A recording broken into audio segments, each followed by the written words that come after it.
Assalamualaikum warahmatullahi wabarakatuh. Bismillahirrahmanirrahim. Alhamdulillah. Wassalatu wassalamu ala rasulillah wa ala alihi wa ashabihi ajma'in. Qala Allah Ta'ala, Bismillahirrahmanirrahim. Wadduha wal layli iza saja. Ma wadda'aka rabbuka wa ma qala.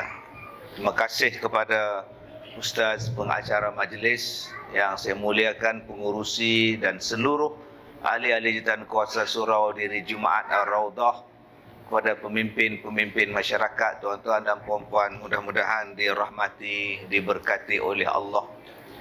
Saya mohon maaf lewat dalam 10 minit pada tuan-tuan pada pagi ini, saya minta maaf. Pagi ini saya nak sebut tentang duha, kuliah duha, dan kita ambillah daripada surah Ad-Duha. Satu surah yang ada 11 ayat di dalam Al-Quran, dan selalu kita membaca surah Ad-Duha. Sebelumnya ada surah Al-Lail, dan ada kaitan di antara surah Al-Lail dengan surah Ad-Duha.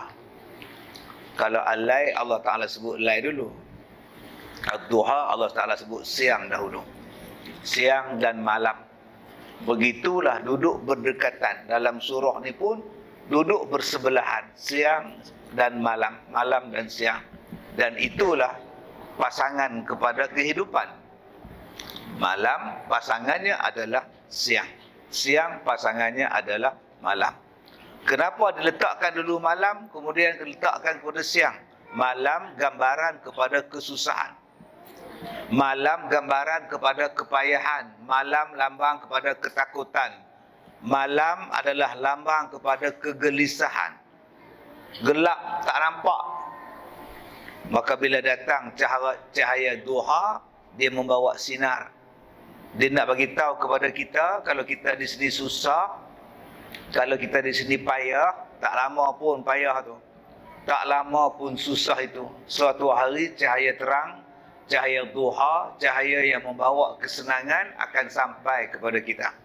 Kesenangan akan sampai selepas daripada kesusahan itu. Allah letakkan dua surah ni berdekatan. Letak satu malam, satu lagi nama dia duha. Dan supaya kita ni ambil peringatan bahawa kesusahan yang sampai kepada kita itu tidak lama. Satu hari dia akan pergi dan akan membawa kesenangan kepada kita.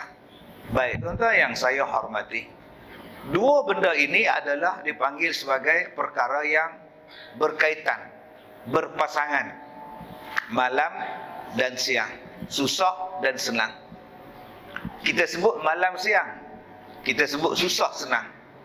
Jarang kita sebut senang susah. Susah senang. Susah senang diri, susah senang kita. Susah dulu baru senang. Sebab itu Allah kata dalam Quran, inna ma'al usri yusra. Selepas daripada susah itu akan datang kesenangan.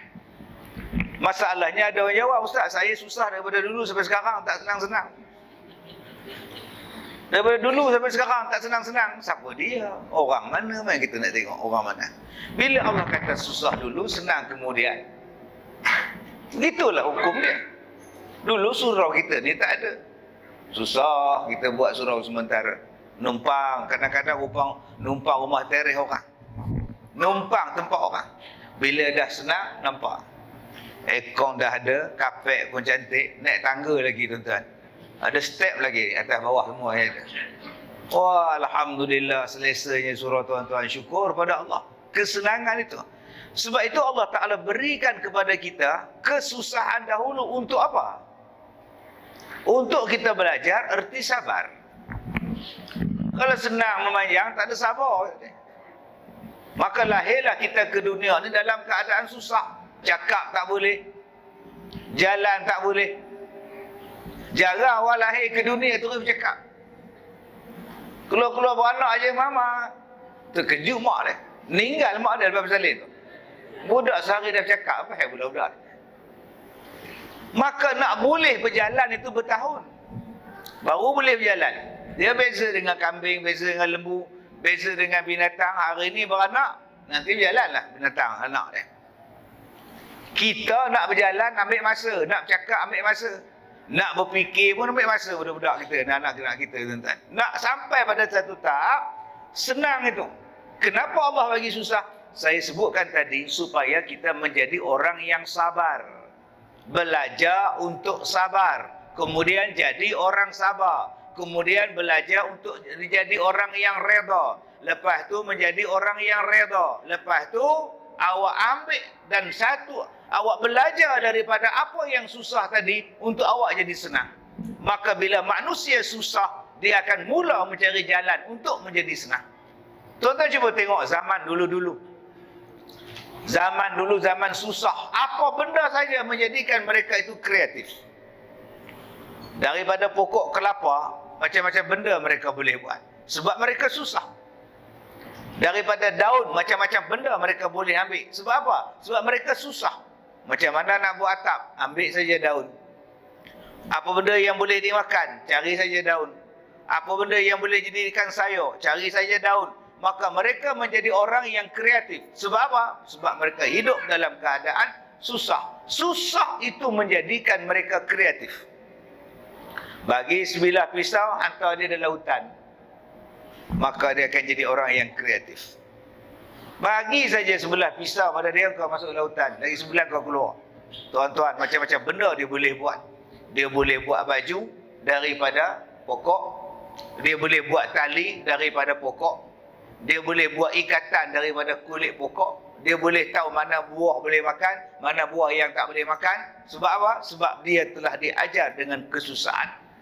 Maka dua kaitan ini tuan-tuan. Susah dulu, baru Allah Ta'ala bagi senang kepada kita. Dan yang kedua tuan-tuan, dia nak bagi tahu kepada kita bahawa bila sebut saja tentang susah, bila sebut saja tentang senang, nikmat akan datang kepada kita. Apa dia senang? Nikmat akan datang. Dan dalam surah ini Allah Ta'ala sebut bahawa nikmat yang sampai kepada Rasulullah sallallahu alaihi wasallam tak terputus. Ini dia yang seronoknya bila kita baca surah Ad-Duha. Akak-akak di sini kalau agak-agak susah hati, baca surah Ad-Duha. Abang-abang kalau tension dengan akak, datang surau baca Ad-Duha. Ini tidak, bila tension lepak kedai kopi. Ada orang yang nak hilangkan tension, pergi ke Terengganu dia, cari kedai buah, minum jus. Balik tu menambahkan tension lagi. Yang mana faham, tak faham sudah. Yang mana faham dia gelak awal. Yang mana tak faham dia tengok apa gila ke apa kedai buah ni. Jadi tuan-tuan, bila kita menghayati surah Ad-Duha, betul-betul menghayati dia, subhanallah, kita rasa dekatnya Allah dengan kita. Tapi bila kita tak baca surah Ad-Duha, tak menghayati surah Ad-Duha, kita rasa kita ni keseorangan, lonely. Kita rasa Allah macam tak peduli kat aku je. Kita rasa macam Allah tak sayang dekat aku je. Kita rasa macam dalam dunia ni aku tak ada apa-apa pun. Sebab dia tak dekat dengan Quran. Kalau kita dekat dengan Quran dan baca surah Ad-Duha, hayati makna dia, Allahu Akbar, Allah tak pernah meninggalkan kita. Allah kata apa? Bismillahirrahmanirrahim. Dengan nama Allah yang Maha Pemurah lagi Maha Mengasihani. Wad-duha. Allah bersumpah dengan waktu duha. Bila? Sekarang. Bila? Sekarang. 28 minit lebih kurang selepas masuknya syuruk. 28 minit tu sekarang tengah duduk berjalan ni. Sekaranglah duha. Sampai bila Ustaz? Sekira-kira beberapa minit lagi nak masuk zuhur tu, masih lagi dikatakan duha. Ada yang kata 7 minit, ada yang kata 10 minit, ada yang kata sebelum tengah hari. Tak kira lah, sekarang adalah duha. Ni pukul 9.30, pukul 10.30. Ini adalah dipanggil waktu duha. Apa dia waktu duha? Tuan-tuan pergi keluar, tuan-tuan duduk situ, tuan-tuan rasa selesa. Kalau tadi subuh, selepas subuh isyraq, sekarang duha. 3 waktu, lepas ni zuhur. Banyaknya masa ni tuan-tuan. Sebab tu Allah sumpah dalam surah yang lain, wad-duha, demi wal asr, demi masa. Ada yang kata demi waktu asar, demi masa. Masa tu dalam sehari punya banyak tuan-tuan. Sebelum subuh, waktu lain. Selepas subuh, waktu lain. Selepas isyraq, waktu lain. Selepas duha, waktu lain. Selepas zuhur, ada asar. Saat lagi selepas asar tu pula ada maghrib pula. Selepas maghrib tu ada isyak pula. Lepas isyak tu pula ada tengah malam pula. Lepas tengah malam ada sepertiga malam pula. Waktu-waktu ini Allah sebut dalam Quran. Wa minal lail fatahajjad bih. Allah sebut dalam Quran. Allah sebut tentang waktu asar. Allah sebut tentang waktu malam. Allah sebut tentang waktu subuh. Allah Ta'ala sebut tentang waktu duha. Sampai jadi nama surah wal fajr, demi waktu fajar, demi waktu subuh. Wadduha, demi waktu duha. Demi ni tuan-tuan disebut sebagai wawul qasam. Waw sumpah. Wa sumpah. Wawul qasam. Qasam ni maknanya sumpah. Allah bersumpah dengan benda itu. Allah bersumpah dengan nama tempat. Wa hadza al-baladil amin. Dan demi negeri yang aman, Allah bersumpah dengan negeri Mekah. Allah sumpah dengan buah watin, buah tin, wazaitun, dan buah zaitun. Allah sumpah dengan nama masa wadduha. Allah sumpah menggunakan malam. Allah sumpah menggunakan matahari.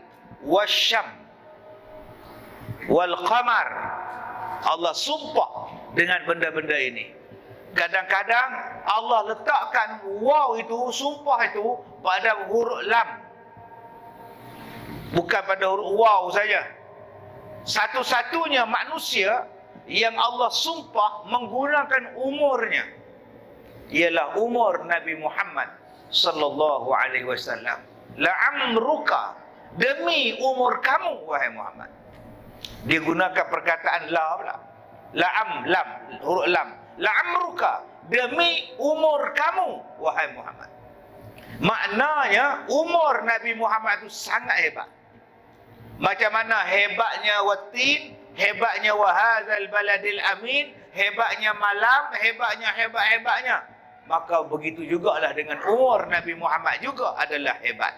Sebab kalau Allah bersumpah dengan sesuatu benda, maknanya benda itu adalah hebat. Duha adalah hebat. Asar adalah hebat. Malam adalah hebat. Siang adalah hebat. Matahari adalah hebat. Kerana kehebatan tu Allah sebut sebagai ayat-ayat sumpah. Kita hari ni bila sebut duha, buat bodoh.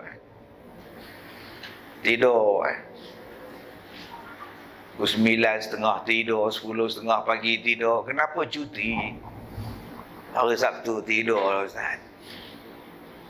Sedangkan waktu duha selepas waktu subuh adalah menunjukkan serakan matahari. Tadi isyraq, tadi subuh, cahaya masih samar-samar. Tetapi bila datang duha, dia berselerak cahayanya, dia mula menerangi kita. Dan pada waktu itu mempunyai kehebatan cahaya matahari yang cukup bagus untuk kesihatan. Saya ni baru balik pada luar negeri, jet lag lagi, ngantuk kan. Apa cara dia? Waktu duha ni kau duduk tengah panas dalam 15 sampai 20 minit, insya-Allah dia tak jet lag. Cahaya duha tu menjadikan kita punya badan kita, suhu badan kita yang berbeza duduk di luar negara, balik ke tempat kita, dia tak boleh nak sesuai. Kita duduk bayang lagi. Kalau kita balik pada Eropah, sekarang ni malam lagi. Balik pada Arab, sekarang ni malam lagi. Dia orang duduk subuh lagi. Kita dah cerah dah. Dia perbezaan zon waktu. Maka yang menjadikan zon waktu tadi bergerak dan berputar kerana apa? Kerana matahari tadi. Maka bila kita balik ke tempat kita, kau duduk tengah panas, jalan kaki ke apa benda ke, dia menghilangkan jet lag kita. Masya Allah. Bila? Sekarang pagi ni. Tapi setengah orang bila balik pada luar negeri, dia ngantuk. Mana lemannya tiba. Dia tu jet lag, abang, dia mengantuk lagi. Siang jaga, siang tidur, malam jaga tu dia. Kejutkan dia. Tak apa angkat dengan dia kata katil sekali, tak luar tu. Bagi dia kena cahaya matahari, tuan-tuan. Bila kena cahaya matahari waktu duha, dia menghilangkan zon waktu kita tadi. Wadduha ni tuan-tuan, wadduha ni, demi waktu duha ni adalah waktu yang paling seronok sekali untuk kita mengeluarkan peluh. Hari ni orang mengeluarkan peluh malam main futsal. 10 malam main futsal. 11 malam main badminton. 12.30 innalillah. Sebab malam bukan waktu untuk bersukan. Malam kata Allah untuk kau tidur. Wa ja'alna al-laila libasa. Dijadikan malam tu untuk kau rehat. Wa ja'alna an-nahara ma'asha. Dijadikan siang untuk kau bekerja. Malam rehat. Berapa ramai yang mati bila bersenam waktu malam? Pertama, jantung. Siang dia kerja teruk-teruk, malam dia kata rehat. Malam main badminton lah Ustaz.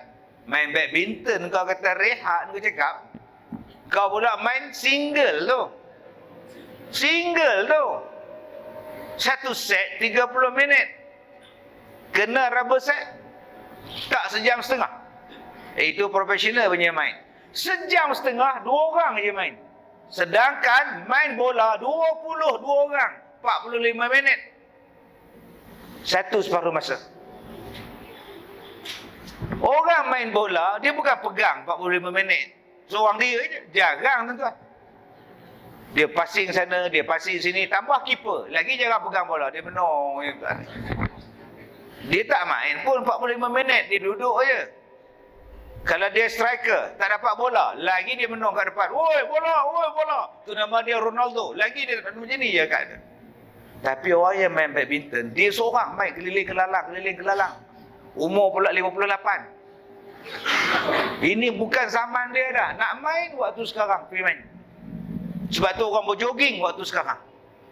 Ni sekarang ni dah jogging. Pukul 9 tadi dia start jogging. 8.30 dia start jogging lah. Pasal apa? Peluh yang keluar pada waktu ini adalah peluh yang membawakan kepada kita kestabilan gula dalam badan. Akak-akak penyakit kencing manis, pergi jalan. Ni kan melari letih. Jalan dan bagi tahu dekat jantung, aku sedang berjalan. Maknanya Ustaz, kita kena cakap dekat jantung. Tak payahlah cakap. Ni, aku jalan tau. Jantung pun angguk, faham. Jalan je tu dia. Itu tak sihat nama dia. Maksud saya bagi tahu kepada jantung ialah berjalan tu laju. Maknanya jantung dia kena buat kerja. Dia tahu makcik ni berjalan. Sebab ada orang yang berjalan, tengok. Hai, ambil angin ke aja. Nak pergi umrah, exercise lah. Satu rumah singgah tu bukan exercise mereka. Menyusahkan orang nama dia. Orang dah buat kerja macam ni lah, kau nyembang pula. Maknanya kita berjalan, pusing taman kita ni, laju berjalan. Walking tu berjalan. Jangan berjalan macam zombie lambat. Jalan lagi tu. Sekarang zombie pun dah laju dah tuan-tuan. Gila punya laju dia. Orang boring kan maknya bila dia dah laju ni. Berjalan itu mengeluarkan peluh tu akak, gula akak elok dalam badan. Sebab dalam badan kita ni semua ada gula. Cuma dia nak tinggi ataupun nak rendah, sama ada dia nak memuncak ataupun tidak, sama ada dia nak menunjukkan diabetisnya ataupun tidak. Kalau kita jaga pemakanan, insya-Allah diabetes kita tak keluar teruk. Jangan tuan-tuan cakap saya tak ada gula Ustaz. Kalau kau tak ada gula kau mati tu. Semua orang ada gula dalam badan, cuma stabil ataupun tidak. Kerana ada orang yang jual ubat, bukan ubat, suplemen. Ini kau makan yang ni, kau makan yang ni, kau makan ni elok untuk kau. 2 hari, 3 hari kita makan, jadi teruk kita.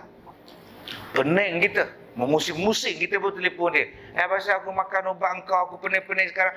Dia memanglah dia nak keluarkan penyakit. Lepas tu dia keluarlah. Penyakit aku tidurnya kekejut apa. Sebab itu tuan-tuan, jalan je. Dan bila waktu yang sesuai nak berjalan? Sekarang waktu duha.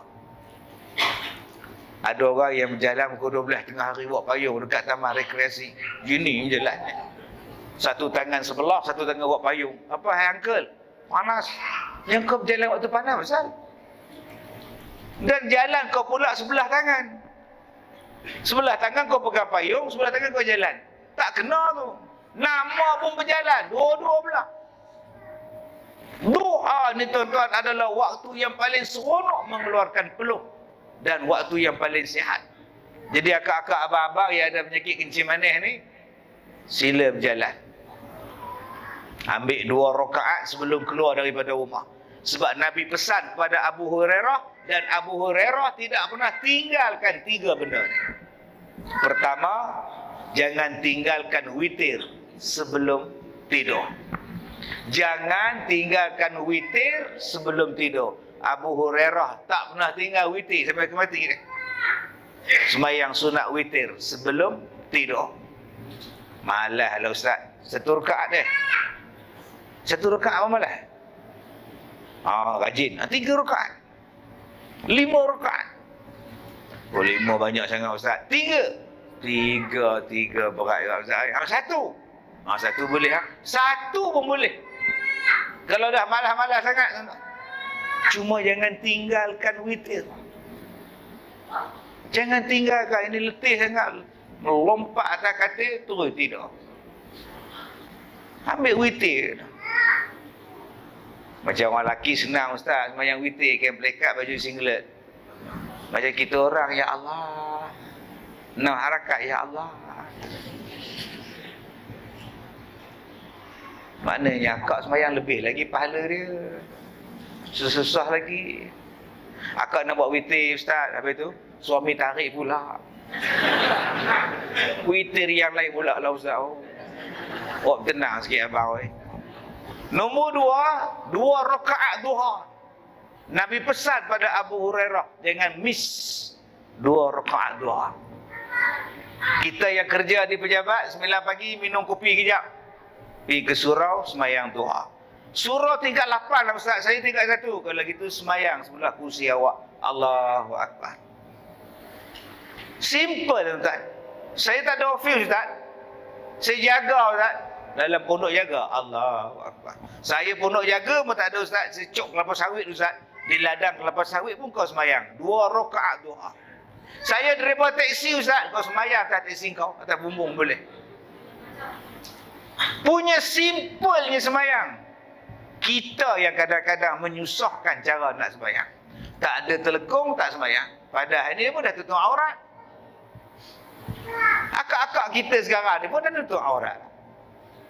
Dari mana boleh tak bertelekung? Kalau gitu akak sekarang pakai telekung. Tak boleh lah kau hoja ustaz. Itu sebab dia syarat sembahyang ialah menutup aurat. Saya pakai seluar, saya pakai baju menutup aurat. Tak semestinya pakai jubah. Ya. Panggil abah dia kot. Entah ni. Dia yang penting menutup aurat. Begitulah kakak, tutuplah aurat. Simple dia. Maknanya ustaz boleh pakai baju kelawar ustaz. Sembahyang pakai baju kelawar. Yang tu akak pun faham. Topelahnya sampai ke pinggang. Bila masa nutup auratnya? Pakailah jubah. Pakai jubah, pakai stokin, pakai. Sekarang kau boleh sembahyang duha. Cuma kita saja yang faham. Orang perempuan nak sembahyang ada telekung. Tak ada telekung tak sembahyang. Yang pentingnya ialah menutup aurat. Ustaz, saya pakai baju kurung, okey. Masa macam tak confident ustaz nak sembahyang. Akak nampak langsir tu. Akak ambil langsir, akak serlum badan akak, Allahu Akbar. Boleh akak, langsir pun boleh. Langsir kita ni boleh. Boleh, Allahu Akbar. Yang tak bolehnya habis-habis sembahyang dengan langsir berjalan sekali ustaz. Tu nama dia mencuri. Yang pentingnya salat. Dan yang ketiga, 3 hari berpuasa dalam sebulan. 3 benda ini Abu Hurairah ambil wasiat daripada Rasulullah. Dan Abu Hurairah tak pernah tinggalkan 3 perkara ini sampai beliau mati. Pertama, witir sebelum tidur. 2, rakaat duha. Dan 3 hari untuk dia sembahyang, untuk dia puasa di dalam sebulan. Puasa awal, puasa tengah, puasa hujung. Ataupun ambil puasa daripada puasa putih, tengah-tengah bulan Ramadan, tengah-tengah bulan tu puasa putih, 14, 15 tu, itu puasa. 3 hari yang ngamis, maka diperbuatlah oleh Abu Hurairah sampailah beliau meninggal dunia. Pesan daripada Nabi sallallahu alaihi wasallam kepada Abu Hurairah. Kalau Nabi pesan pada Abu Hurairah, dia wasiat jugalah kepada kita. Baik, yang ketiga tentang kelebihan duha. Gambaran kepada kita bahawa malam itu telah berakhir. Yang teraba-raba sebelah malam. Saya datang dari Ipoh malam tadi. Ada lampu tak? Ada. Kereta ada lampu tak? Ada. Jalan raya ada tak lampu? Ada. Ada tak cahaya kereta? Ada. Tapi masih kabur. Masih tak jelas. Ada orang nak ciptakan matahari supaya malam tak jadi. No, di negara China nak cipta matahari tiruan. Hebat gila tak? Matahari pun dia orang nak cipta. Buang hebat jadi gila. Bukan hebat gila, tu nama dia gila. Allah kata yang boleh menerangi dunia ni matahari sebiji ya. Sirajam munira, kata Allah. Yang boleh terang macam ni tuan-tuan, sebiji. Nama dia apa? Siraj. Munira. Pelita yang bercahaya. Cahaya yang menghidupkan dia. Matahari. Nama dia apa? Nama dia Asy-Syams. Asy-Syam, matahari. Jadi tuan-tuan, kadang-kadang kita ni lah kan, kita apa yang orang kata kita ikut saja. Kita tak bodoh, tapi kita diperbodohkan. Kita ni tak bodoh, tapi diperbodohkan. Ada orang kata bumi ni mengelilingi matahari, matahari ni memberikan cahaya. Tapi bila kita tengok cerita sains, cerita angkasa, Space 1999, Star Wars, bila duduk kat atas tu gelap. Yang di atas sana tu gelap. Yang bumi ni cerah. Tapi kata matahari menerangi sekalian alam. Tuan-tuan pernah fikir tak pasal apa atas gelap kita pula cerah? Matahari ni tembak ke bumi saja cahaya dia. Jawablah. Engkau kata matahari itu menerangi alam dengan cahaya dia. Habis tu kenapa bumi cerah nak di angkasa gelap? Manusia tak ada. Dia hanya meneka dalam kesamaran. Itu nama dia Ibn Riza. Makin dekat dengan api, makin panas. Tapi tidak pada bumi. Makin dekat dengan matahari, makin sejuk. Duduk di Everest, tinggi di dunia, makin sejuk. Padahal dekat dengan matahari. Kalau fikirkan tuan-tuan. Sebab tu banyak benda di dalam sains angkasa, dalam bidang sains, kena kaji balik. Sebab bercanggah sangat dengan apa yang disebut oleh Allah di dalam Al-Quranul Karim. Sedangkan Al-Quran ini kitaban munira, kata Allah. Kitab yang bercahaya. Siapa yang ikut Quran, dia akan keluar daripada kegelapan. Kalau kita tolak Al-Quran, kita masuk kepada kegelapan. Allah dah sebut wadduha, demi waktu duha, yang membawakan kepada kita satu sinaran yang jelas. Malam tadi saya sampai di hotel tu, saya pun tak nampak hotel ni di mana, duk tak mana, depan dia ada apa, belakang dia ada apa. Bangkit subuh pun tak nampak lagi. Tunggu pukul 9. Oh, ni dia. Oh, banyaknya. Oh. Lah, McDonald kat situ. Oh, Petronas. Oh, banyaknya. Oh, TO bawah tu je, tuan-tuan.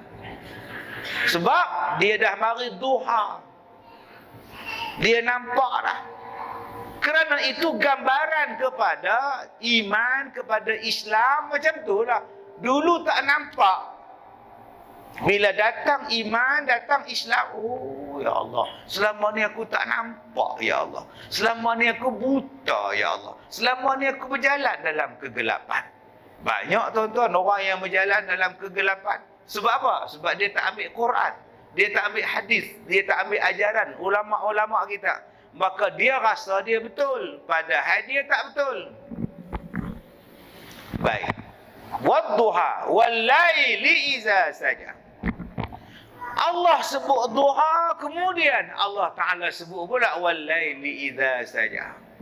Dan demi malam. Saja ni tuan-tuan. Allahu Akbar. Dia nak kata apa? Susah mu ada. Dia nak kata tak bergerak mu ada. Wal-laili iza saja. Dia statik mu ada. Dan demi malam, dia tu statik. Bila statik, dia tak bergerak. Saja ni maknanya diam. Saja ni maknanya duduk dia malam. Cuba tuan-tuan tengok orang yang uzur. Dia tu nama dia apa? Saja. Buat apa mat? Duduk saja. Nampak? Bahasa orang Melayu tu. Kenapa haja? Tak buat apalah. Duduk sajalah. Ay, anak kau tak kerja ke? Apa dia buat? Lepak ajalah. Lepak ajalah. Pandai benar. Saja tu maknanya statik. Saja tu maknanya berdiam. Saja tu maknanya tak bergerak. Dan jadikan malam tu kata Allah, wal-laili iza saja. Tadi Allah sebut duha siang. Masuk ayat yang kedua pula Allah Ta'ala sebut malam pula sebagai ayat yang kedua. Masya Allah tuan-tuan. Kalau kita betul-betul mengkaji tentang surah Ad-Duha ni, bahasa yang Allah guna untuk kekasih dia ni, Nabi Muhammad, sangat halus. Sebab tu saya kata tadi, orang yang susah hati, orang yang stres, anxiety, orang yang rungsing, orang yang susah, hayati surah Ad-Duha. Bukan hayati lagu K-pop, Justin Bieber, Dewa, kejada apa kan. Saya balik baru ni bertemu dengan kumpulan apa tau kat airport. Wah, dia mana ramai-ramai benar ni. Sambut aku ke? Takkan aku. Saya dah perasan, wah, menjerit-jerit kot. Takkan sambut aku. Rupanya ada kumpulan nak buat konsert kat tanah air kita ni. Kita ni nak buat konsert sampai hujung tahun dah. Dah susun dah tuan. Lepas Dewa Dewi, sebab Justin Bieber tak jadi. Lepas ni Justin Gusi pula datang tuan. Macam-macam. Itu orang waktu saya berjalan nak keluar tu. Apa nak jadi negara kita ustaz? Tak habis-habis konsert. Baru je habis Covid apa semua, kita dah buat balik konsert lah, apalah, maksiat lah. Saya kata apa nak heran. Dia orang Saudi pun buat konsert. Dia tak ya juga kata dia. Eloklah berjalan tuan-tuan. Sebab apa kita cakap macam tu? Apa nak heran, dia orang Saudi buat konsert lagi gila-gila. Sebab setengah orang meletakkan Islam tu Arab. Nak tengok Islam, tengok orang Arab. Itu penyakit kita. Padahal nak tengok Islam bukan tengok Arab. Tengok siapa? Tengok Nabi. Mekah buat. Masjidil Haram buat. Buat tuan. Hak di Mekah tu imam kena menjaga. Tu imam tegur, kenapa buat konsert banyak? Ke dalam kau rehat 10 tahun menung tengok dinding. Bila kita tengok Arab, bukan kita tengok Islam. Kita tengok Islam pada Nabi. Kalau tuan-tuan nak tengok pada Arab tu, habislah tuan-tuan. Oh, pakai halai semua lah. Halai belakang dah sekarang ni. Sebab tu kita, di mana kita berada, kita ikut Nabi Muhammad sallallahu alaihi wasallam. Bukan kita berkiblatkan bangsa mereka. Jangan kita kata, engkau ni buat konsert apa nak jadi ni? Alah pakcik, dekat Jeddah pun buat, dekat Riyadh pun buat. Apa Arab lagi buat tau. Pandai cakap Arab lagi pada pakcik. Dia pakcik tu. Pukul berapa malam ni? Joget. Pakcik tu pula tanya. Nama pakcik tu Pak Maun. Yang mana faham-faham. Tak faham juga. Tuan-tuan yang saya hormati, Dia sebut kepada kita duha dulu dalam ayat ini. Kemudian disebut malam pula. Walaili idza saja, dan demi malam bila dia berdiam. Baik. Kenapa Allah kata malam ini adalah tempat untuk berdiam? Malam adalah yang paling seronok untuk berehat bersama keluarga. Siang kita bekerja. Tuan-tuan cuba tengok negara-negara di Australia, di New Zealand. Pukul 6.30 petang tutup kedai lah. 7 maghrib lagi tak ada. 8, 9 malam tak ada apa. Sunyi sepi. Itu Australia. Kita 2 pagi penuh kedai mamak. 2 pagi, 3 pagi lepak mu. Saya pergi ceramah di satu tempat di Kuala Lumpur. Bawah dia kedai makan, atas dia hotel. Nasi kandar punya hotel. Tak boleh tidur saja. Tak boleh tidur tuan-tuan. Lalu saya buka tingkap tengok. Oi, aku rasa nak menjerit je. Tapi tak boleh kata apa. Itu tempat mereka makan.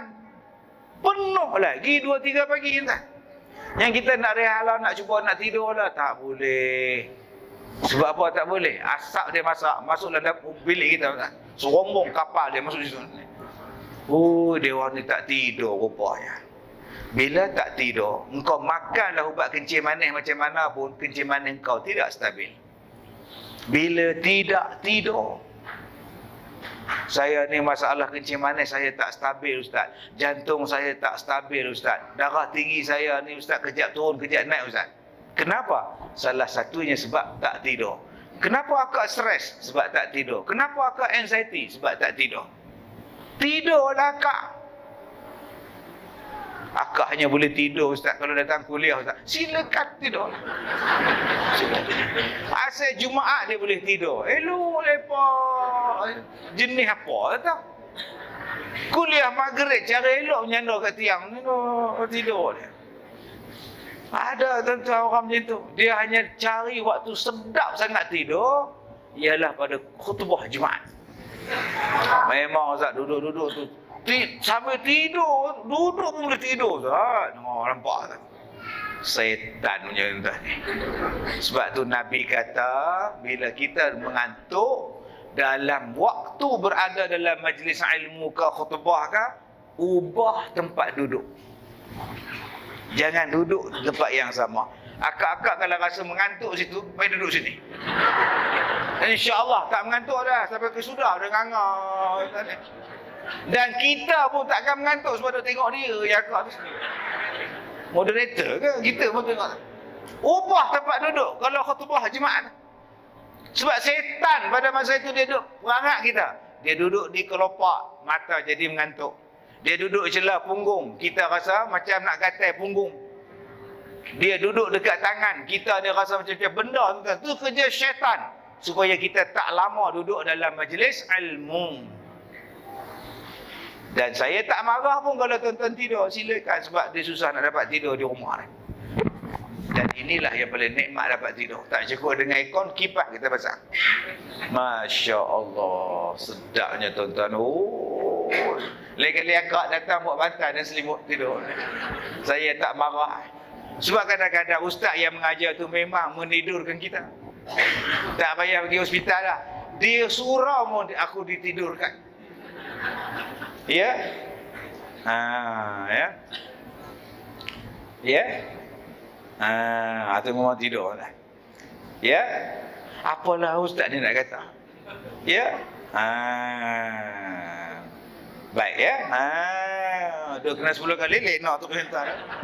Sebab tu hak mengajar tu pun janganlah banyak sangat ya. Amuk kita tidur ni. Sopalah dengan khutbah Jumaat tu pun. Alhamdulillah. Alhamdulillahil qail. Pum tidur. Panjang pula qa tu il terus tidur terus. Masa itu kau belasah je. Garang-garang kau baca khutbah. Okey, bagi semua orang jaga semua. Ittaqullah. Gemung saya ke sana. Pesan. Usikum wa iyaya bitaqullah. Jaga. Faqad fazal muttaqun. Bangun yang tidur. Tu rumah sebelah tidur. Yang mana tak datang Jumaat? Bangun, datang. Bangkit turun kan. Dia tak lalu ke gapus lah. Dia lalu ke situ je. Lompat pagar, jalan terus. Jadi tuan-tuan yang saya hormati, demi malam, kata Allah, yang mana malam itu adalah waktu kau berdiam. Maka negara-negara, setengah negara yang saya sebutkan tadi, Australia, New Zealand misalnya, malam sunyi. Habis. Nak cari kedai 24 jam, oh, mana-mana engkau lah cari. Dia tak macam kita ni tuan-tuan. 24 jam kedai makan, 24 jam kedai serba neka, 24 jam televisyen, 24 jam radio, 24 jam TikTok, 24 jam Facebook. Bila masa kau rehat? Bila masa kau jadikan saja? Dijadikan malam ini untuk kita saja. Duduk dengan anak-anak, datang sembahyang maghrib, datang sembahyang isyak, balik rumah rehat. Bersama keluarga, bersama anak-anak. Engkau nak makan malam ke? Engkau nak rehat di luar ke? Nak buat duduk kat luar tu minum kopi ke? Nak baca Quran ke? Itulah malam. Sebab siang awak bekerja. Tapi saya dah kata tadi, kita dah twist. Banyak orang yang menghidupkan malam dengan bersukan. Saya bukan tak suka. Saya tak berapa seronok tengok dah. Ada yang naik basikal malam-malam. Pasang lampu halus je dekat seat belakang. Cik, cik, cik, cik. Dengan harapan orang tak langgar. Dia mati bukan sebab jantung dia bekerja teruk. Dia mati sebab dia langgar dekat kereta. Boom. Sebab orang tak nampak. Kabur. Kau nak bersenang sekarang ni? Sekarang ni kau naik basikal ni. Silakan. Pukul 10 malam. Gini. Saya siang kerja Ustaz. Malam baru boleh buat. Kalau kau dah naik basikal, malam-malam kau naik basikal di rumah kau sudah. Beli basikal sebiji, letak di rumah tu, naiklah kau kayu. Tak syok Ustaz. Baju tak fit. Kalau kita basikal di luar kan, dia ialah baju semua kan. Orang perempuan ada dah. Perempuan sekali ramai juga lah. Seronok tu. Itu masalah dia tuan. Kau nak tengok baju fit dia orang, baju ketat melekat tu. Jadi kalau boleh, gunakan waktu malam untuk berehat. Tidur cukup. Akak-akak yang mana darah tinggi, tidur cukup. Akak-akak yang mana kencing manis, tidur cukup. Lepas syak, tak ada apa kerja, tidur. Yang boleh dilewatkan tidur ada beberapa orang. Pertama, orang yang menjaga keselamatan. Kalau polis, bomba pun tidur, jenuh kita. Jabat bomba ke? Ya.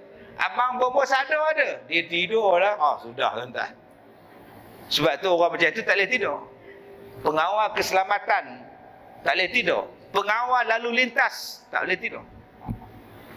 Orang yang penting dalam negara kita ni siapa tuan-tuan? Yang duduk dekat airport. Duk kontrol kapal terbang nak masuk, kapal terbang nak keluar. Pengawal lalu lintas udara. Tak ada pok-pok tu tuan-tuan, dengan rumah kita habis kapal terbang langgar. Jangan tidur pula. Malam si nak tidur.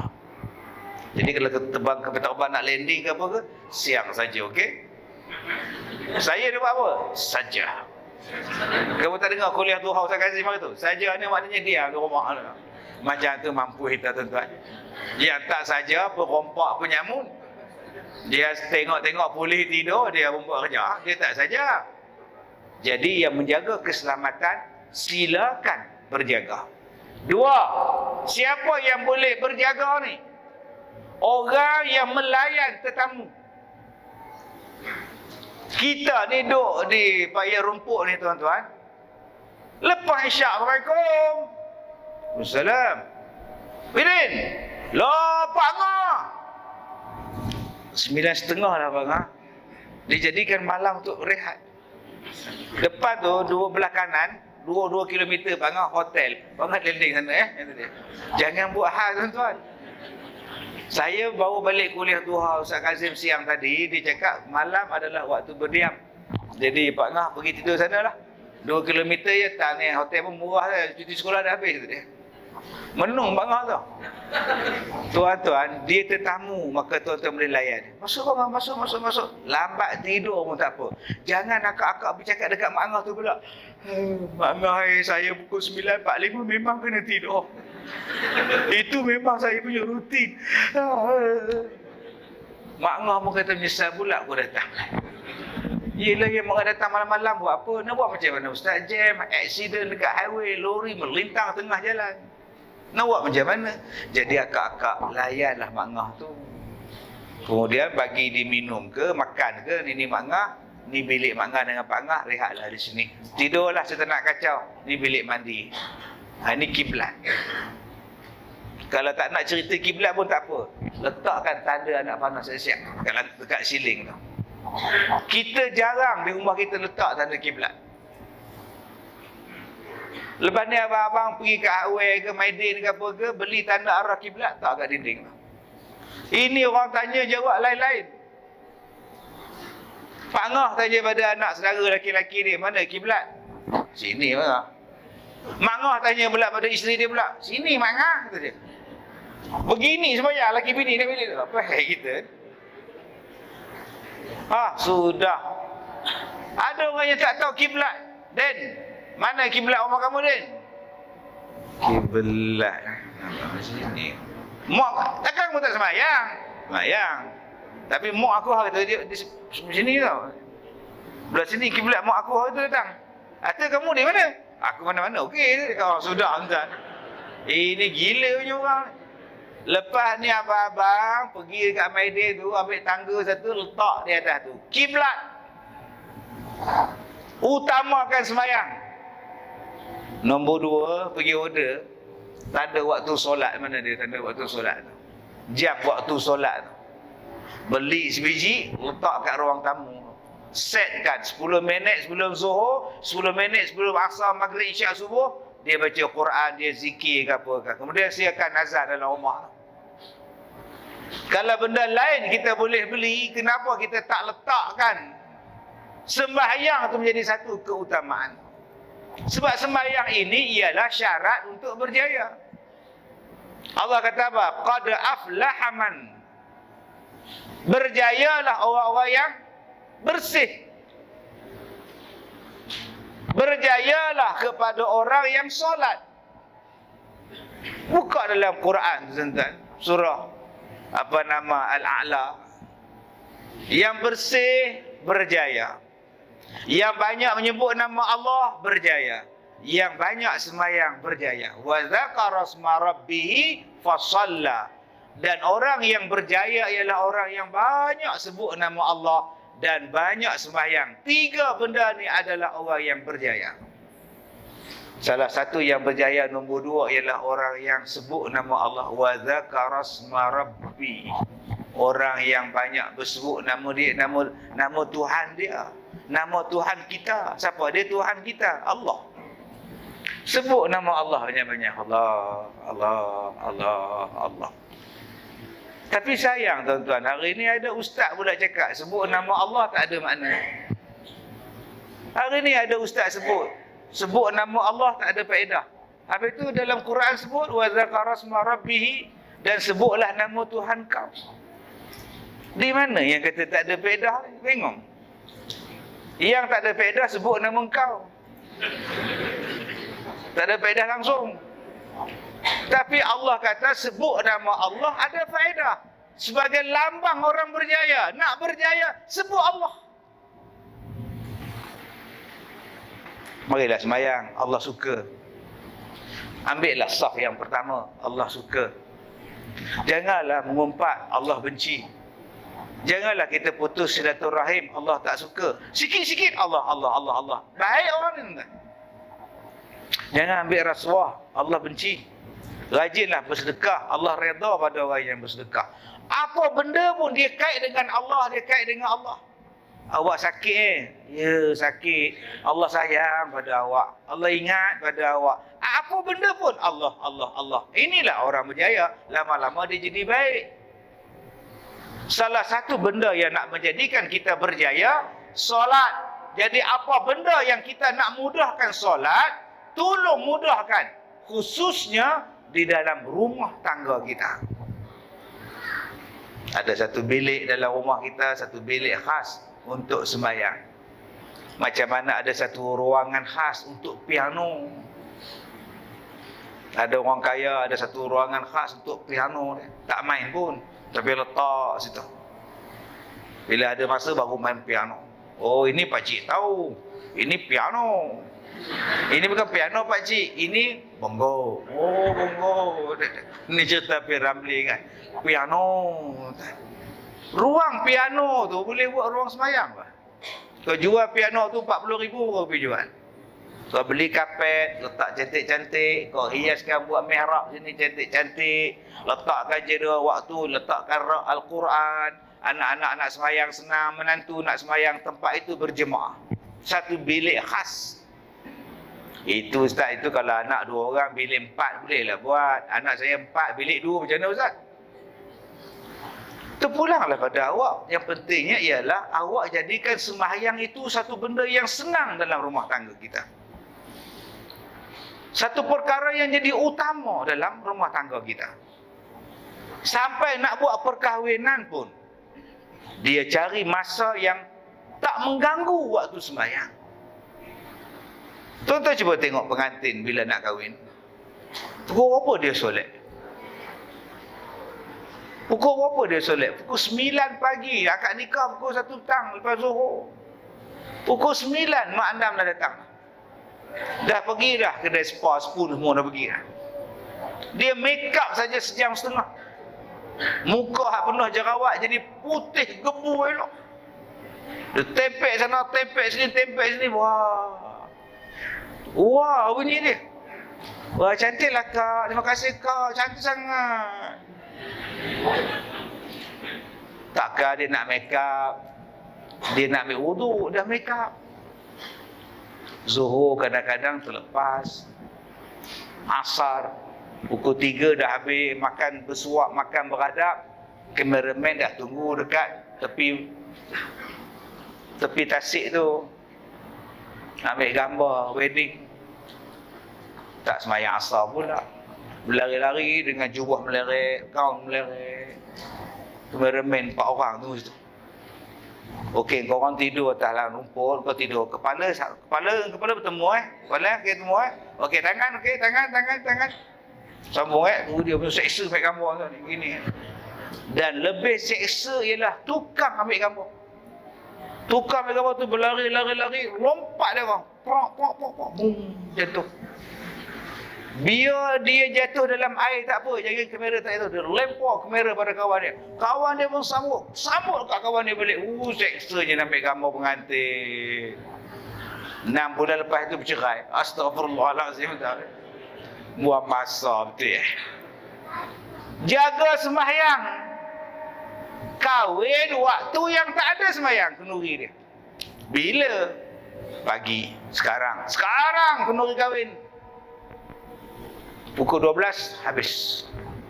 Tulis dalam kad. Jamuan, waktu jamuan 9 pagi hingga 12 tengah hari. 12 1 minit kedai ditutup. Tulis di situ. Kita ajar dan didik masyarakat jangan ganggu waktu sembahyang. Bila lagi tak ada waktu sembahyang wajib? Selepas Aisyah. Majlis kahwin bila? 9 hingga 11 malam. Selesai masalah. Kena ubah tuan-tuan. Ini asal 11 sampai pukul 3 petang. 11 sampai pukul 3 petang. Caterer pun susah nak sembahyang. Budak catering pun susah nak sembahyang. Pengantin lagi susah nak sembahyang. Bapa pengantin ikut nasib lah Ustaz. Hari itu anak saya yang kedua tu kahwin. Saya sembahyang setengah jam. Kira-kira rugi ke dalam 2-3 ribu juga lah rugi. Kenapa? Salam tu tak ada, salam seluk tak ada, orang balik. Itu yang saya pun tak sembahyang lah lepas tu. Kesiankan orang kan, dia nak salam seluk kita kan. Allah Akbar, ni bukan orang sini, tuan-tuan di Afrika. Orang sini insya-Allah okey. Cari waktu sembahyang yang tak ada untuk kita buat main bola. Ni dah lah kalah. Isyak terlepas, maghrib terlepas. Betul-betul kalah ni. Boleh tak sembahyang sekarang, main bola sekarang? Perlawanan bola sepak, dot. Menentang, dot. 8 pagi. Pukul 10 dah balik. Tak ada panas pun. Elektrik tak payah pasang, lampu jimat, semua jimat. Jarang orang pasang lampu waktu siang melainkan motosikal. Jimat betul tuan-tuan. Ataupun main bola selepas asar. Kenapa nak main bola waktu malam? Penonton 100 orang. Belanja bil lampu beribu satu malam. Tak boleh modal. Akhirnya tak boleh bayar gaji pemain. Tak faham sudah tak? Sangkut gaji. Sebab kos tinggi. Allah menjadikan matahari itu, Allah menjadikan duha tu tak ada kos untuk awak. Apatah lagi tuan-tuan, cahaya matahari duha sekarang ini adalah waktu yang paling sesuai untuk mengecas balik badan-badan kita yang lemah. Baik bateri kita ke, baik hybrid kita ke, baik solar kita ke, dalam badan kita ni nak cas balik ialah duha ni tuan-tuan. Sebab tu orang bekerja, orang bersekolah pada waktu duha. Orang bekerja masuk pejabat pukul 8 dah cergas segar. Orang sekolah pada waktu itu dah cergas segar. Duha berbeza dengan malam saja rehat. Bila kita banyak berdiam pada waktu malam, jenayah berkurangan. Anak-anak keluar rumah berkurangan. Bila banyak kedai-kedai ditutup, pasar raya ditutup, semua ditutup malam-malam tuan-tuan. Anak-anak tuan-tuan duduk di rumah. Tuan-tuan tak gaduh dah. Sekarang bila malam, waktu anak-anak keluar. Mana tu? Mak Gilau. Oh, sudah. Midnight, Mak Gilau. Besok tuan-tuan pergi kerja pergi Tengkorak. Semangat ke Mak Kilauan tu. Main pula, meninggal pula. Queen apa kan? Menangis. Ya, hari tu kau menangis Mak Kilau, sekarang kau menangis Queen mati pula pasal. Tu penjajah tu. Yang kau duk lawan, kau benci penjajah. Menangis dengan Mak Kilau, meninggal Queen. Sedih. Dia bangsa penjajah tok nenek kita tuan-tuan. Bukan saya larang pula tuan-tuan menangis, tapi tak dapat faedah. Yang ulama meninggal kau tak menangis, tok guru meninggal kau tak menangis, ustaz meninggal tu tak kisah, kui meninggal macam mak Melaka dia pula meninggal tuan-tuan. Dia menjajah kita, mengambil hasil bumi negara-negara ni. Jadi kaya dia tuan-tuan. Bukan kita kata alhamdulillah dia mati pula, dak innalillah lah kita sebut. Yang kita kena ingat pejuang-pejuang kita, tok nenek kita, ulama-ulama kita yang nak membebaskan kita daripada tangan-tangan mereka. Dibawa balik segala lombong, dibawa balik segala biji, segala emas. Dia tinggal seredak je pada kita ni. Yang seredak sekarang yang kita duduk berebut. Kena ingat tuan-tuan. Hari tu ingat kan bila tengok Mak Kilau tu dah semangat lebih dah. Tak jadi kan tuan-tuan. Lepas ni kita pun Mak Silau pula tuan-tuan. Kita banyak sangat bergerak waktu malam. Waktu malam jadi aktif. Mana Din? Futsal. Mana Leha? Tom Yam. Mana Nak? Zumba. Abang mana pula? Zombie. Tak ada orang di rumah tuan-tuan. Ni yang bapak zumba, mak zombie semua ni. Anak wayang, anak tom yam. Anak bujang pula mamak. Lalah tertinggal cucu di rumah. Umur 2 tahun. Abang, Aiman. Batal balik pula tuan-tuan. Aiman tak tahu nak pergi mana. Apa nak jadi ni tuan-tuan ni? Kita dah membudayakan malam. Akhirnya jadi apa budak-budak? Rempit. Sebab dah biasa waktu malam. Jarang orang rempit waktu siang. Mencuri, mengisap. Waktu malam dia menjadi-jadi. Pecah rumah, malam menjadi-jadi. Sebab kita dah membiasakan. Dan anak-anak kita tidak tidur waktu malam, dan dia akan menggantikan siang untuk dia tidur. Maka orang yang tidur waktu siang, malam dia tak tidur, tuan-tuan, daripada segi produktiviti dia akan berkurangan.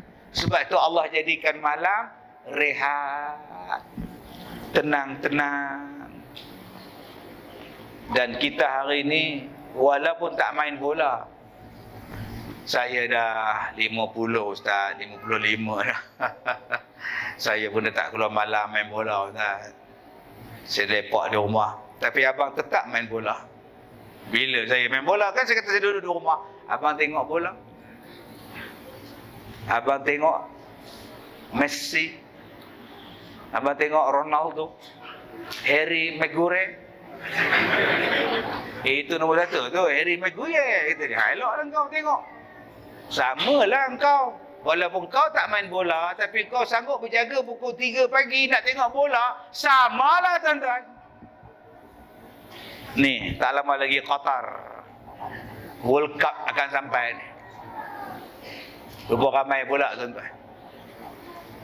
Dulu World Cup, orang sanggup pergi tengok Piala Dunia, beli tiket beribu-ribu, tambang kapal terbang beribu-ribu, sedekah dekat masjid RM10. Apa faedah kau? Bukannya Malaysia lawan pun, Malaysia dengan Vietnam pun terjelir lidah nak menang. Muntah hijau, susah nak menang dengan Vietnam pun laju. Buat tu makan babi. Tak ada babi, komplain dia. Tapi kita sanggup pergi beli tiket beribu-ribu untuk masjid, ni untuk budak tahfiz. 8,000 tambang dengan tiket ke sedekah dekat ustaz. Selesai masalah bil elektrik dia. Selesai masalah bil air dia. Bukan semua belajar tahfiz bayar yuran.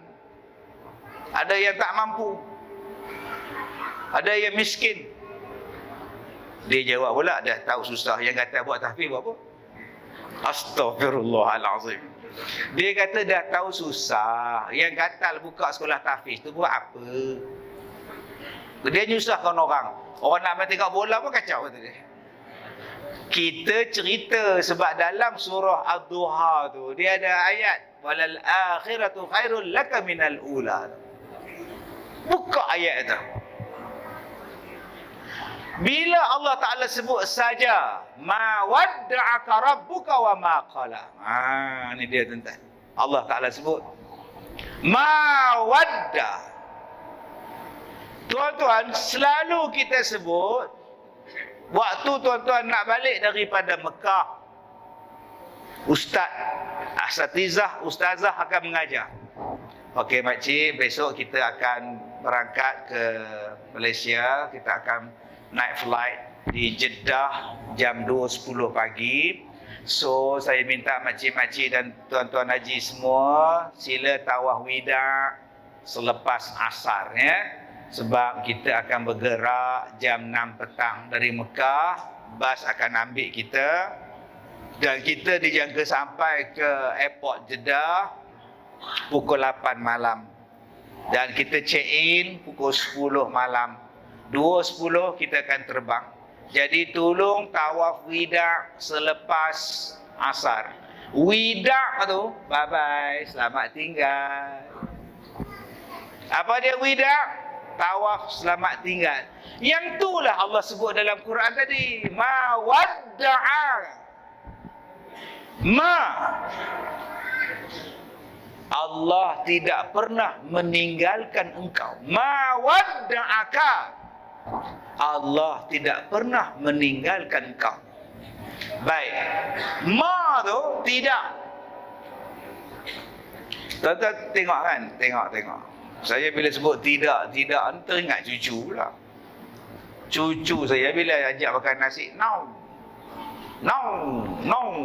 Baru umur setahun lebih. No. Pada bulan aku cakap no. Kita, kadang-kadang bahasa Inggeris, no. Kadang-kadang kita gunakan never. Oh, macam-macam. Bahasa Arab lagi banyak. Ma, la, lam. Oh, banyak tu. Banyak perkataan tu. Kenapa Allah gunakan perkataan ma? Ma wadda'aka. Tidak pernah Allah meninggalkan kau. Ma di sini nahi, ma di sini tidak, ma di sini tak pernah membawa maksud past tense. Daripada dulu sampai sekarang, ma, Allah tak pernah meninggalkan kau. Allah tak gunakan perkataan la. Tidaklah Allah meninggalkan kau. Allah menggunakan ma. Tidaklah Allah meninggalkan kau. Dia past tense. Selama-lamanya daripada dulu sampai bila-bila Allah tidak pernah meninggalkan kau. Ma wadda'aka rabbuka wa ma qala. Dan Allah tidak pernah membenci. Subhanallah. Baik, kita tengok ayat 3 ni. Kenapa ayat ni turun? Surah ni turun sebab apa? Sebab isteri Abu Jahal, isteri Abu Lahab bawa kempen dalam persatuan makcik bawang dia, netizen. Nabi Muhammad selepas beberapa lama wahyu tak turun, ayat Al-Quran tak turun. Ada beberapa orang yang suka mengintai Nabi Muhammad. Salah satunya ialah Abu Lahab. Salah seorangnya Abu Jahal. Tuan-tuan, walaupun mereka benci pada Nabi Muhammad, tapi mereka suka mendengar ayat-ayat Nabi Muhammad. Suka dengar. Maka malam-malam, waktu Nabi baca Quran, waktu Nabi semayang di rumah, mereka datang dengar. Orang tak nampak. 3 orang datang ngendap. Kemudian bila dah lama, mereka pun balik, bertembung sama-sama dia orang dekat rumah Nabi. Kau ada? Kau ada? Shh. Bla bla bla bla. Itulah kerja mereka, tuan-tuan. Sebab mereka nak dengar ayat Quran yang Nabi baca dalam sembahyang. Tu jahat-jahat Abu Lahab, jahat-jahat Abu Jahal. Kita ni ceramah tak suka, ayat Quran tak suka, tutup TV, tutup radio.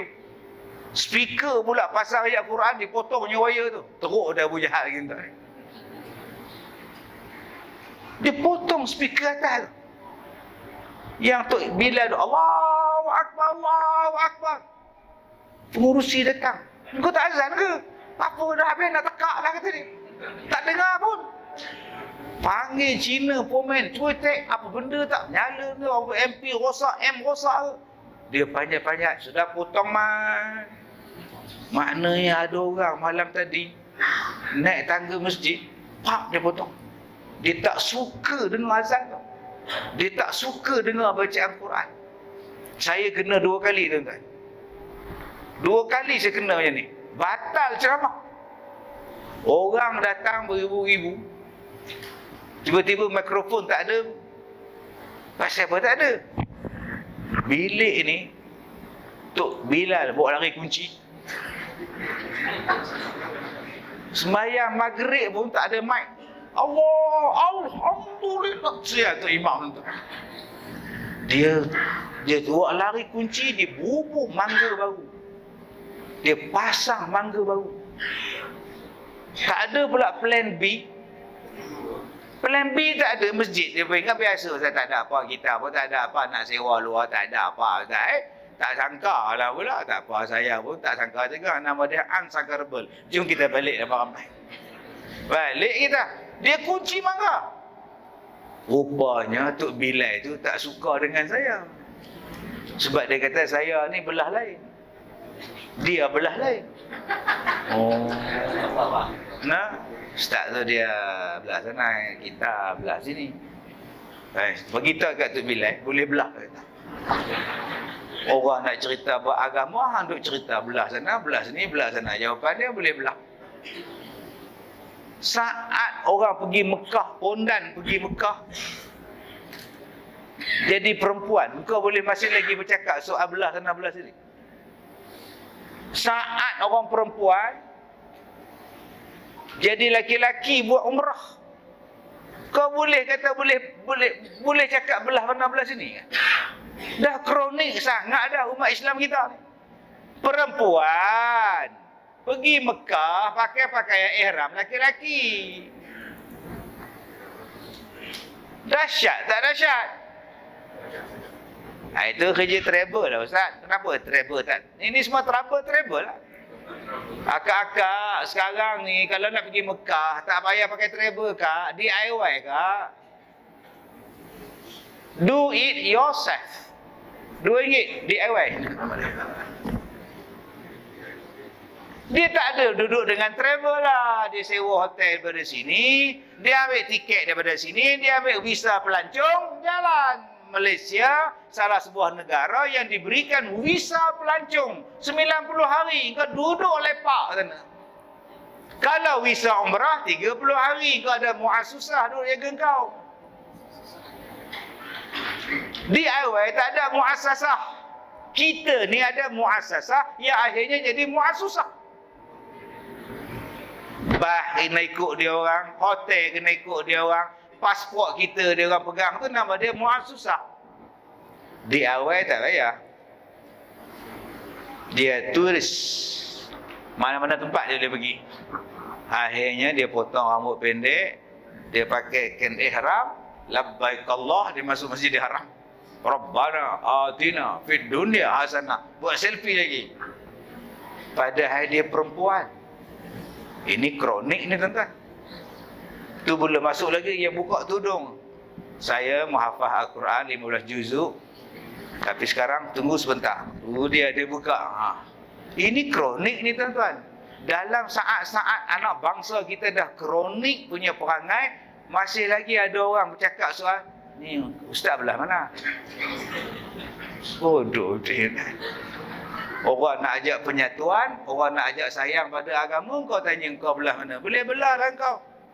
Dah nak tanya lah ustaz parti apa? Parti terpawai. Inilah dia anasir-anasir yang merosakkan. Dah lah tuan-tuan, dia bengang, dia tutup. Sebab pengurusi cakap, kita nak panggil, kita panggil lah. Asal kau kata jauh. Engkau bila kau asal je lah. Pak, dia kunci mangga tuan-tuan. Menung kata. Itu satu masjid.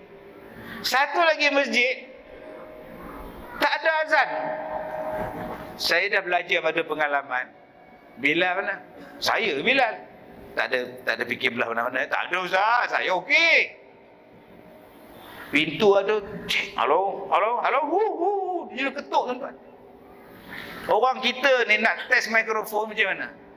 Nombor 1 embus. Itu yang terbakar mikrofon tu. Liur bumbu-bumbu masuk ni. Ada yang ketuk. Loh. Ketuk tuan-tuan. Ada yang bunyi. Dia juga tuan-tuan. Itu technician. Okey, itu je. Dia ingat ustaz tu ceramah. Kamu testing lah setengah jam tukar bateri baru. Bercakap suara tu tarik ke tidak? Alhamdulillah suara surau tuan-tuan ni nampak gaya mikrofon tak tarik suara saya. Saya 5 tempat lagi ni tuan-tuan di Melaka ni. Kalau mikrofon ni tak ada bateri, guna pula karaoke punya mikrofon. Dia tarik suara saya tuan-tuan. Mai tengah hari saya lagi sakit tekak. Sebab tu technician kena jaga lek tau. Ini mai try. Apa benda kita pun kita tengok. Apa benda kau? Dia nak dengar bunyi tu pergi ke mana? Boleh. Kau suka kau lah. Nah. Jadi bila cek tuan-tuan tak dapat jawapan. Malam tak dapat jawapan. Nak pakai pun tak ada plan B. Ini penyakit kita ni, tak ada plan A, tak ada B, tak ada C, tak ada. Main belasah. Saya kata macam mana cakap? Orang depan dengar lah orang belakang. Balik. Besok pengurusi telefon PA saya. Dia kata 4 wire speaker di atas tu telah dipotong. Tu dia. Sanggup orang naik atas pentas tuan-tuan, dia potong wire. Punya dia tak suka. Yang Abu Jahal, Abu Lahab tadi, dia masih dengar bacaan Quran. Cuma bila mereka dah habis menyembang, siang-siang tu jumpa balik geng-geng dia, macam ayat yang Muhammad baca semalam, sedang dia baca. Bukan dia yang buat tu. Dia tak tahu baca ayat-ayat macam itu. Ni mesti ada yang hebat yang menurunkan ayat tu. Dia orang pun tahu. Tapi kau jangan cakap pada siapa-siapa. Ni kita bertiga je. Bila mengendak lagi Nabi Muhammad tak baca lagi ayat baru. Balik bagi tahu pada isteri. Tak ada ayat baru. Lama Muhammad baca, aku dengar. Yelah bang, orang lain pun beritahu. Maka isteri dia buat kempen. Allah dah tinggalkan Nabi Muhammad. Allah dah benci Nabi Muhammad. Ni turun ayat ni. Selepas beberapa hari tak turun ayat, dia orang buat kempen. Oh, tak ada ayat ke? Oh, tak ada wahyu baru ke? Tak ada ke? Kempen. Siapa dia? Orang perempuan dia orang. Sebab tuan-tuan, gerakan kempen mengimpen ni orang perempuan paling bagus sekali. Sebab itulah orang perempuan paling banyak datang sekolah saya melawat. Sebab dia orang kempen melawat sekolah Ustaz Kazim. Jomlah sekolah Ustaz Kazim. Jomlah. Penuh satu bas tentang berumur pergi semua. Perempuan semua. Hal lagi-lagi hal dreba ya. Satu hari dreba tu perempuan juga. Begini macam lihat bas. Nak jual produk pun perempuan lah yang kempennya. Nak buat apa pun jurujakak yang paling bagus ialah perempuan. Mulut tak percaya cuba tuan-tuan tengok dalam TV tu. Kalau kita beli kursi ni tuan-tuan mudah sangat, kita lipat, kita buka apa? Beli 8 tuan-tuan. 8 suami kita beli, abang banyaknya. Abang tengok dalam gosok pun datang apa baru ni. Perempuan promosi paling bagus. Dia yang paling bagus kempen nanti perempuan. Pilihan raya tak lama dah. Perempuan. Jangan lupa kat anak, pangkah tahu. Pangkah kat anak pun tuan. Perempuan. Ni jaga semua ni. Buat kempen, mereka mengatakan bahawa Allah dah tinggalkan Nabi Muhammad. Turun ayat ini, ma wadda'aka. Aku tak pernah meninggalkan kamu wahai Muhammad. Wa ma qala, dan aku tidak pernah benci. Nampak tak? Ma wadda'aka. Allah ada guna perkataan ka. Hari ni panjang lah tuan-tuan duk cerita bab ni. Ni baru 3 ayat. Belum masuk 11. Okey, wadda'aka. Aku meninggalkan kau. Siapa dia engkau? Nabi Muhammad. Kata Allah, ma wadda'aka. Aku tak pernah tinggalkan kau. Tapi bila sampai perkataan wa ma qala, Allah tak kata wa ma qalaka. Dia tak sebut. Ini yang saya katakan tadi, bahasa yang Allah gunakan untuk Nabi Muhammad halusnya tuan-tuan. Satu benda yang tak elok Allah tak kaitkan pada Rasulullah. Ma wadda'aka. Aku tak pernah tinggalkan engkau dan aku tak pernah membenci. Subhanallah. Dia tak sebut aku tak pernah tinggalkan engkau dan aku tak pernah benci engkau. Dia tak sebut engkau pada benci. Bahasa tuan-tuan. Aku tidak pernah meninggalkan engkau dan aku tidak pernah membenci. Dia tak sebut aku tidak pernah membenci engkau wahai Muhammad. Sampai perkataan itu pun Allah tak sebut pada Nabi Muhammad. Perkataan apa? Benci tak sebut. Punya Allah jaga Nabi Muhammad. Hari ni ada ustaz-ustaz kata mak pak Nabi Muhammad masuk neraka. Astaghfirullahalazim. Hari ni ada ustaz penceramah kata mak bapak Nabi duduk dalam neraka. Apa kau ni? Kau cakap apa tentang Nabi ni? Hari ni ada orang kata, lawyer kata Nabi Muhammad bukan seorang bapa yang bagus. Sebab meninggalkan anak-anak dia duduk dalam gua. Anak-anak isteri bela. Dia pula duduk dalam gua. Bapa jenis apa ini? Nabi Muhammad bukan idola saya. Astaghfirullahalazim. Kalau Nabi Muhammad bukan ikutan engkau nak ikut siapa? Pak Hogan. Lu pakai sepeda saya malam.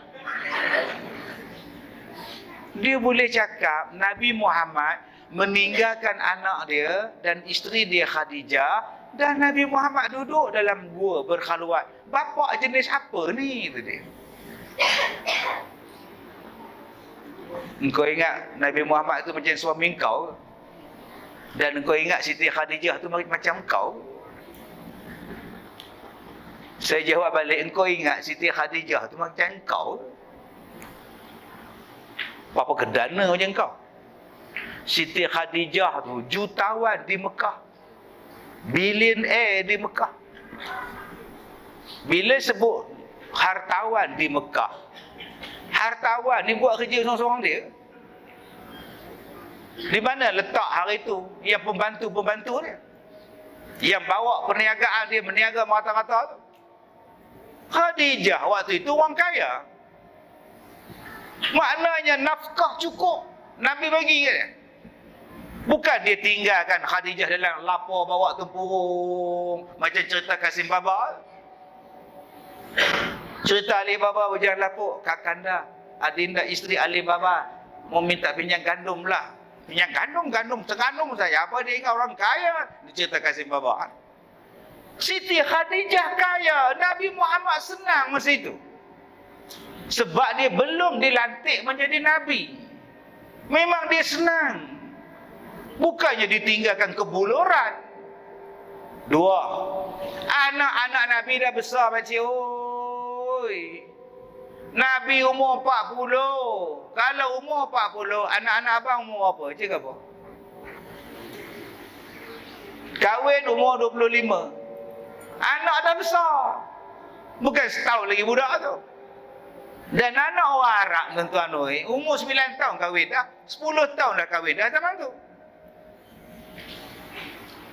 Berapa banyak anak Nabi yang dah kahwin, makcik? Dia ada suami dah, makcik. Oi. Sebab tu bila Nabi dilantik menjadi Nabi, orang yang bantah Nabi ialah menantu Nabi. Maknanya Nabi punya anak dah kahwin. Bahalul betul. Yang ketiga, perintah daripada Allah tu. Dah sampai lah. Allah letakkan dia di situ supaya nak dapat satu benda yang besar. Namanya Al-Quran. Yang keempat, Siti Khadijah sabar dengan suami dia. Akibat kesabaran tadi, datangnya duha, kesenangan yang berpanjangan pada Siti Khadijah. Dia dapat menjadi wanita ketua di dalam syurga.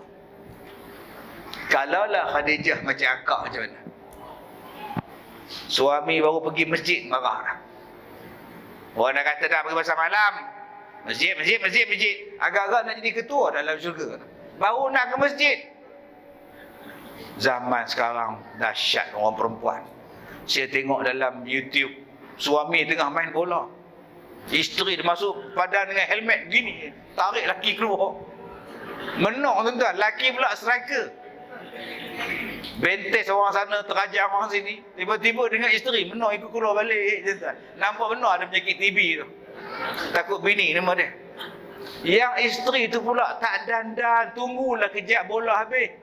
Dah tengah duk berlari tu dia masuk, balik orang tu tuan-tuan. Astaghfirullahalazim. Nasib baik akak-akak sini tak ada marah suami dia pergi masjid. Baik. Tak ada tuan-tuan. Akak-akak kita ni ahli syurga semua ni. Abang pergilah semayang abang. Dia halau pula lelaki dia pergi semayang. Ni kita nak. Akibat pengorbanan Khadijah, Al-Quran diturunkan. Akibat pengorbanan Khadijah, kita hari ni dapat Quran. Kalaulah Khadijah macam setengah daripada kita, rumah ada, gatal dalam gua, duduk atas gua tu. Bila lapar pandai pula turun. Oh, kalau Khadijah macam kita, sudah menang kita tuan. Nabi pula dah dapat wahyu pula demam tu. Berselimut menggigil ni, bergigil ni. Siti Khadijah dengan sabar selimut kan. Tak ada beletir dia. Itulah rumah dah ada gatal dalam gua. Entah jin mana datang menyusahkan orang. Dia tak ada macam itu akak ni. Aduh. Sebab tu Siti Khadijah ketua akak-akak dalam syurga nanti.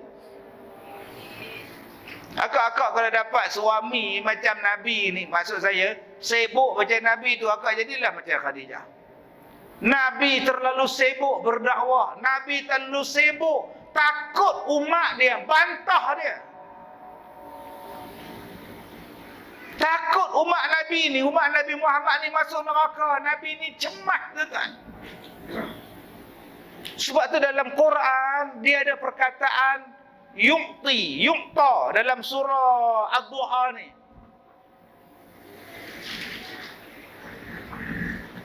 Kalau untuk nabi-nabi lain ataupun untuk kitab lain, Allah kata kami berikan kitab, kami beri kitab. Tapi untuk Nabi Muhammad, Allah Ta'ala menggunakan perkataan a'ta wa taqa ni.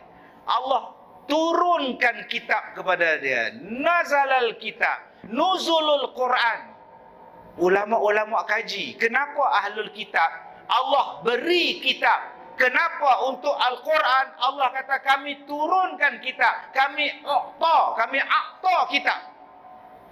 Maksudnya nak bagi tahu pada Nabi Muhammad, Nabi Muhammad, kalau umat engkau bantah engkau, kalau umat engkau tolak Al-Quran, kami tak soal engkau, kami tak salah ke engkau. Nampak tak perkataan mulianya Nabi Muhammad, sampai Nabi Muhammad ni jadi pada satu tahap, ya Allah, macam manalah umat aku ni tolak, macam manalah kalau umat aku tolak, macam manalah kalau umat aku ni tolak Quran. Sampai Nabi ni berdoa untuk kita, tuan-tuan. Punya Nabi susah hati. Nabi jadi pejuang, Nabi jadi panglima perang, Nabi jadi pemimpin umat, Nabi jadi businessman, Nabi jadi sibuknya Nabi. Akak-akak jadilah macam Khadijah.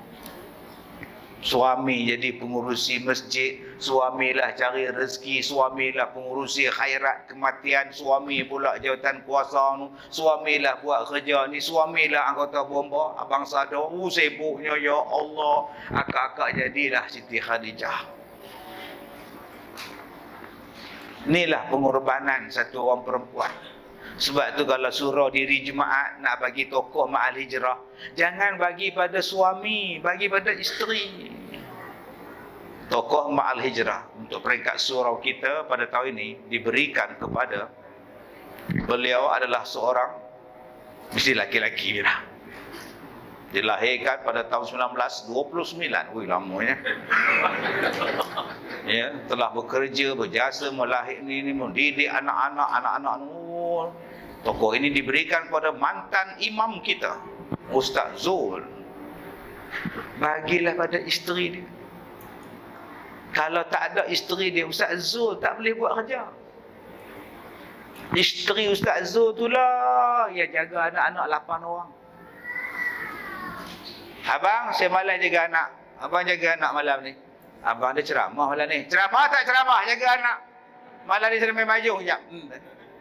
Oi.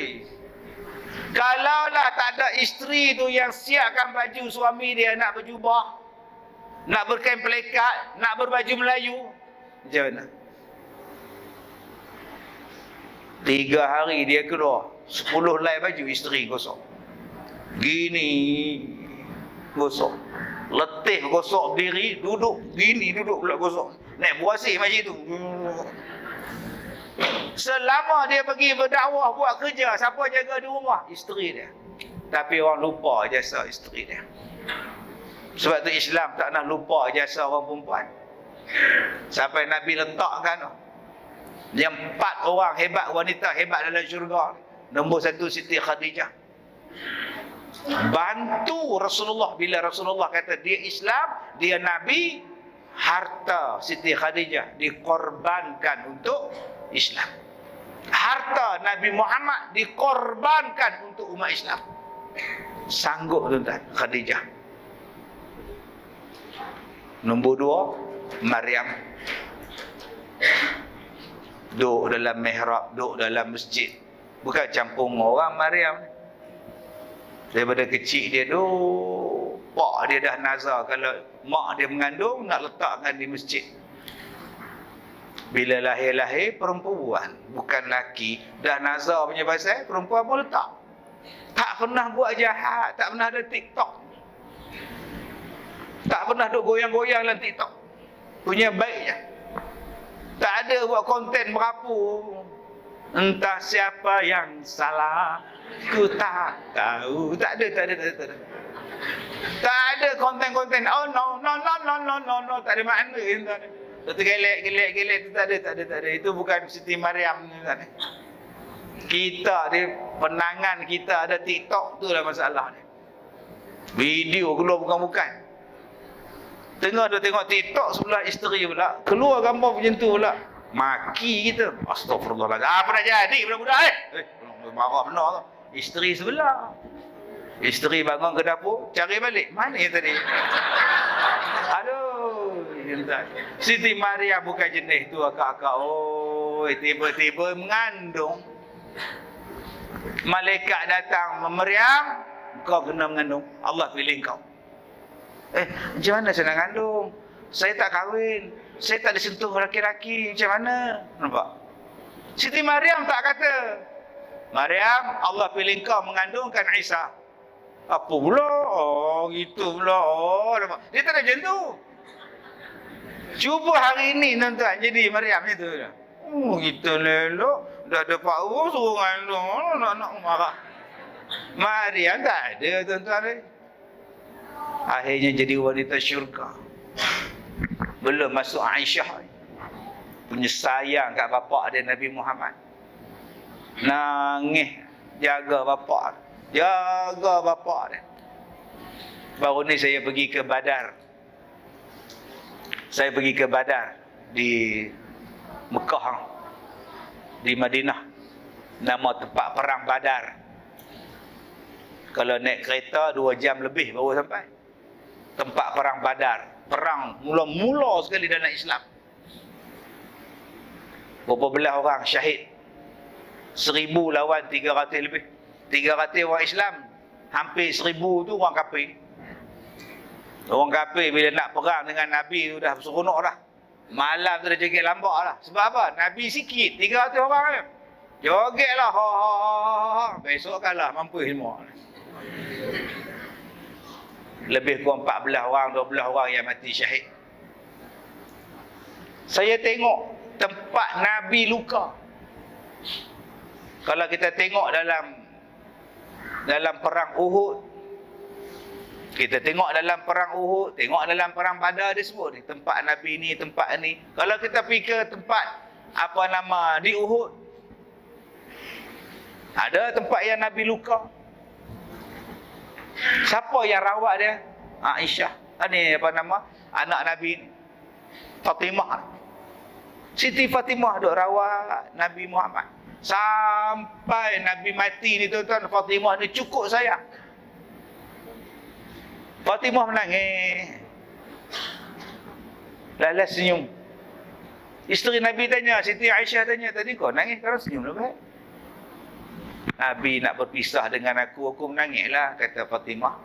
Yang kau senyum apa? Nabi cakap, orang yang paling awal meninggal selepas Rasulullah wafat aku, sebab tu aku suka. Ya. Orang yang akan meninggal selepas Nabi wafat aku, sebab tu aku suka. Aku akan hidup dengan bapa aku di alam lain. Seronok tuan-tuan Siti Fatimah. Dia wanita syurga. Tu belum masuk Asiah. Asiah, isteri Fir'aun. Ini pun wanita syurga. Dapat suami jahat, bunuh orang, mengaku Tuhan, zalim. Tapi Asiah sabar. Asiah sabar. Akhirnya mati dibunuh. Asiah sabar. Asiah kata, ya Allah, kau gantikanlah aku mahligai dalam syurga, ya Allah. Allah bagi dekat dia. Dapat suami Fir'aun jahat. Akak-akak bukan suami Fir'aun, buang Fir. Suami akak baru nama On je. Tak jahat lagi tu. Asiah Fir'aun kak. Kita baru nama On. Nama suami awak pun On bin Muhammad tu. On je. Tambah Fir. Firaun nanti ini. Sabar kak. 4 gambaran wanita ni. Khadijah, gambaran kepada wanita yang sabar dengan kerana suami dia yang terlalu sibuk nak membantu dakwah, nak membantu umat, nak membantu negara. Dialah yang kerja. Akak-akak ada yang jenis macam itu. Siti Maryam, gambaran kepada ibu tunggal, tak ada suami, tak ada siapa, besarkan anak seorang-seorang. Sabar, ada tempat akak dalam syurga. Fatimah, gambaran kepada anak muda yang taat pada mak bapak, yang cinta pada mak bapak, ada tempat awak dalam syurga. Asia, gambaran kepada wanita yang dizalimi, dapat suami yang tak bagus, ada syurga untuk awak, menunggu awak. Jadi tuan-tuan, dalam ayat ini Allah Ta'ala gunakan perkataan, kami tidak pernah tinggalkan engkau, wahai Muhammad, dan kami tak pernah membenci. Kalau tuan-tuan ambil ayat ini, Allah Ta'ala tak pernah benci kita, Allah Ta'ala tak pernah tinggalkan kita. Maka tuan-tuan jangan rasa dalam dunia ni tak ada siapa sayang pada kita. Jangan rasa dalam dunia ni aku rasa macam tak dihargai. Jangan rasa dalam dunia ni aku dah, kita ada Tuhan. Kenapa tidak dekatkan diri pada Allah? Kenapa tidak hampirkan pada Allah di saat jiran-jiran boikot kita? Di saat saudara mara kita, adik-beradik kita pun tak suka kita, kenapa tak balik pada Allah? Di saat suami kita tinggalkan kita, kenapa tak balik pada Allah? Di saat isteri dan keluarga isteri membenci kita, kenapa tak kembali pada Allah? Allah tak pernah benci kau. Allah Ta'ala tidak pernah meninggalkan kau. Kau baliklah pada Allah. Maka kata Allah, kau balik pada aku, kau akan dapat nikmat yang banyak. Baru 3 ayat yang kita terjemahkan daripada surah Ad-Duha. Dan saya mengambil masa 2 jam 5 minit. 2 jam 5 minit. Daripada Melaka, insya-Allah dah boleh sampai Rawang. Bayangkan, non-stop 2 jam 5 minit. Air setitik pun tak minum Tuan Pengurusi. Ya. Tuan-tuan kejap bangun, kejap masuk, kejap bangun, kejap masuk. Saya 2 jam non-stop. Itu dalam tak sihat tau. Bayangkan kalau saya sihat mau 4 jam tuan-tuan. Jadi kita belum habis lagi baca surah Ad-Duha, sebenar kuliah duha kita ni. InsyaAllah kita sambung lagi 32 tahun daripada sekarang. Sebab saya dah ceramah 32 tahun. Inilah kali pertama saya datang sini. Maknanya nak jemput kali kedua, mengambil masa 32 tahun daripada sekarang untuk menghabiskan 11 ayat daripada surah Ad-Duha. Terima kasih Tuan Pengurusi. Terima kasih pada semua jawatan kuasa surau. Terima kasih pada akak-akak, abang-abang, adik-adik yang hadir pada hari ini, insyaAllah. Malam ni pun saya ada di mana, saya tak ingat tuan-tuan. Di mana tadi? Kelebang. Ha? Masjid Selat. Maghrib pun ada, isyak pun ada. Oh, regi materi tuan-tuan. Baik, cukup malam ni kita jumpa maghrib dan kita jumpa isyak. InsyaAllah. Saya minta maaf jika terkasar bahasa. Wabillahi taufiq wal hidayah. Assalamualaikum warahmatullahi wabarakatuh.